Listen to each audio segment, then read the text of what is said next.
आजको यस भिडियोमा हामी कसरी Nepal police report online apply गर्ने भन्ने कुरा हेर्न गइरहेको छौँ। त्यसको लागि गुगलमा जानुहोला र Nepal police report online search गरी यो फर्स्ट लिङ्कमा क्लिक गर्नुहोला र रेजिस्टरमा क्लिक गर्नुहोला। आइएम नेपाली गर्नुहोला, नेक्स्ट गर्नुहोला र यहाँ चाहिने डिटेल्सहरू भर्नुहोला। त्यसपछि तपाईँको रेजिस्ट्रेसन सक्सेसफुल हुन्छ र फेरि लगइन गर्नुहोला र तपाईँले यहाँ पासवर्ड चेन्ज गर्नुहोला टेम्पोररी पासवर्डसँग।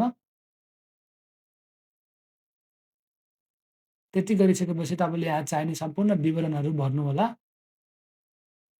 र तल apply with citizenship and passport click गरी नेक्स्टमा क्लिक गर्नुहोला र यहाँ एड्रेसहरू भन्नुहोला आफ्नो नागरिकताअनुसार। ओल्ड फर्मेटमा भन्नुहोला नागरिकताअनुसार र तपाईँ नेपालमा बस्नुहुन्छ कि बाहिर बस्नुहुन्छ त्यही अनुसार भर्नुहोला र त्यति गरिसकेपछि तपाईँले देश चुज गरी केको रिजन भनेर नम्बर राखेर अगाडि बढ्नुहोला र यहाँ पनि सम्पूर्ण डिटेल्स भरिसकेपछि नेक्स्टमा क्लिक गरी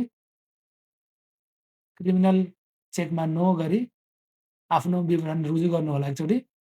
त्यसपछि तपाईँले गएर क्याप्चा गर्नुपर्ने हुनेछ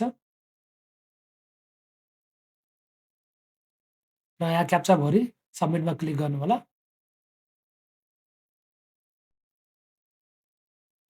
र सबमिटमा क्लिक गरिसकेपछि तपाईँको एप्लिकेसन सबमिट हुन्छ र एप्लिकेसन नट भेरिफाइड भन्ने छ अहिलेलाई र केही दिनपछि तपाईँको एप्लिकेसन भेरिफाइड भनेर आउनेछ र मेरो पुलिस रिपोर्ट एक हप्ता जति लाग्थ्यो र यहाँ डाउनलोडमा क्लिक गरी आफ्नो पुलिस रिपोर्ट अनलाइन हेर्न सक्नुहुनेछ।